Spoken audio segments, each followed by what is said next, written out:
Hello and welcome to my Capstone project presentation titled Global Life Expectancy, Health, Economic and Social Insights. My name is Aya Hilal, and in this project I used global health data from the World Health Organization to explore the major factors that influence life expectancy across different countries. Let's begin our journey through the data. The data for this project comes from the World Health Organization and was accessed through Kaggle.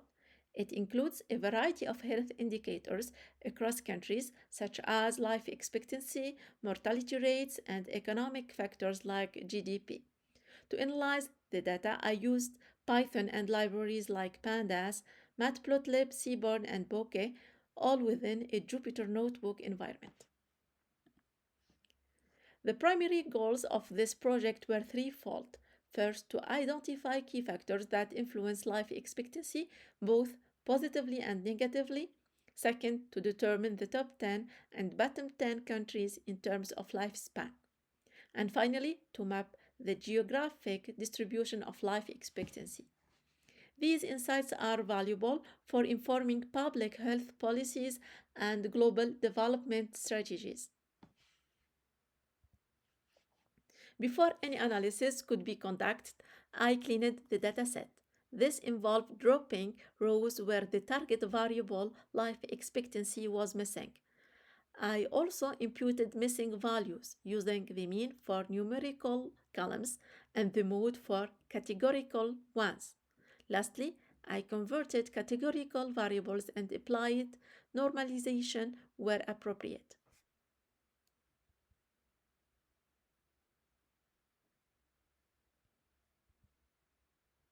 Next, I looked at the distribution of countries based on their development status. The dataset shows that most countries are classified as developing. This classification is important because it affects health outcomes and helps contextualize the results. Tailored strategies are needed for countries based on their economic and developmental contexts. This slide shows the distribution of life expectancy across all countries.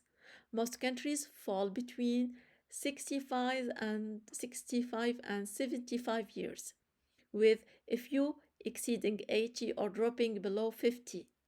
The distribution is close to normal but slightly skewed to the right, indicating that while global life expectancy is improving, disparities still exist.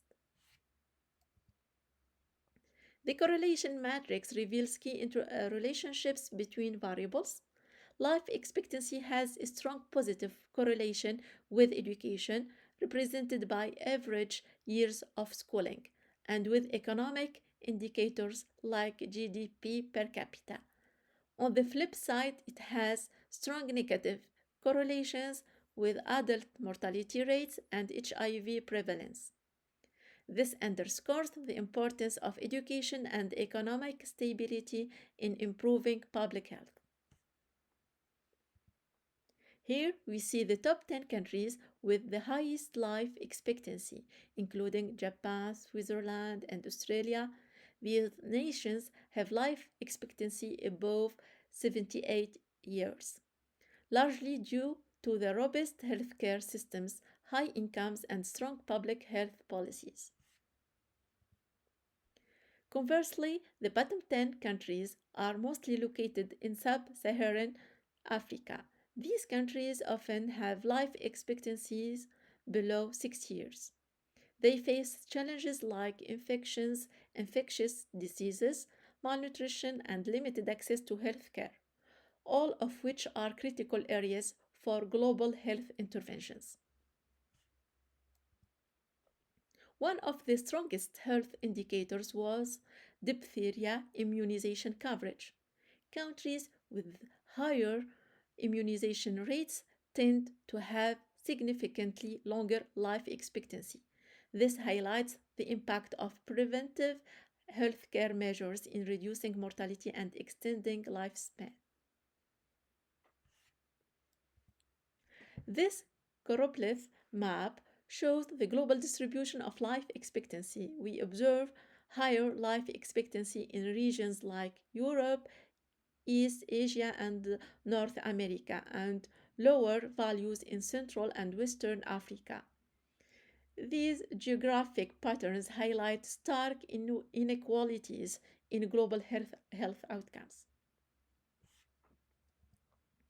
To summarize the key insights, education and income are the most influential positive factors for life expectancy. Vaccination and health spending also contribute significantly. Meanwhile, high mortality rates and disease burdens are major threats. Factors like alcohol use and BMI need to be interpreted within the local context.